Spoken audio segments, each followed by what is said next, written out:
Joining us now is Republican Congressman Adam Kinzinger. Good morning. Morning.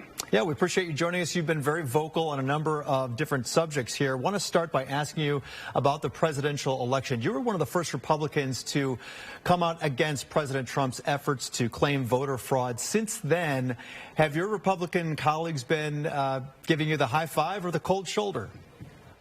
You know, it depends which ones. I get some that give me the quiet high five that don't want to say it out loud. But I think the reality is they understand that, you know, look, even if you believe this was stolen, and by the way, there's no evidence, nothing's been proven in court. How do you all of a sudden on January 6th, when it's not even possible in the Constitution, overthrow and change the outcome of the election? And my big concern, and I wish more would speak out on it, is the damage we're doing. It's not about, you know, who's the next president. We already know who that's going to be. But it's about undermining the belief in a democracy and republic. And when that happens, man, all bets are off in the long term. That's what I'm worried about. Tell us why you voted for the $2,000 stimulus checks, and what do you think about McConnell trying to tie that in with this social media liability exemption, the Section 230? Yeah, I don't understand why he's tying it in. Look, I think that's an issue that 230 needs a lot of talk. There's a real big implication, including free speech implications with it.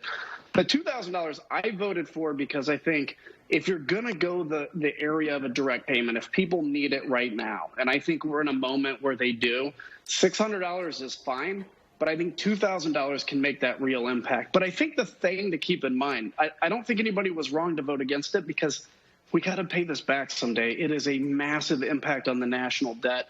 I just personally thought that this is a moment where, you know, the economy is in such dire straits that I think it's going to be important.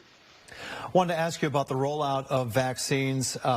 President-elect Biden criticized President Trump, saying that it's going much too slow.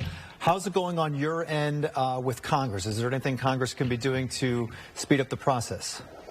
No, I think it looks like at this moment it's a logistics issue. We've put a lot of money into research. We put a lot of money into distribution. And now it's a matter of getting it distributed. With the new vaccines coming online, that's good. We can get down to maybe using a single dose. They're studying whether the Pfizer vaccine can actually be just as effective with one dose. So it is disappointing at the beginning here, but I think we have to keep in mind the miracle of the fact that we've created a vaccine basically within a year, and hopefully within 6 months everybody gets it, and within a few months everybody that, you know, has real risk gets it first. There was a big article in the Chicago Tribune about the possibility of you running potentially in the future against Senator Tammy Duckworth or potentially Governor J.B. Pritzker. Your thoughts on that, and is there a particular office that you feel like you could make the most impact? So this is not a political answer. Yeah. It's the truth. I just don't know. I mean, my focus right now is on a party that I think has lost its message. You know, conservatism is about a kid being born into a tough circumstance having the same opportunity as a kid born into a rich suburb. That's my focus right now. If that takes a higher office run, maybe, but really I'm not planning it, and that's all speculation. All right, Congressman, we appreciate your time this morning. Let's check in again in 2021. Anytime. Happy New Year. Thank you.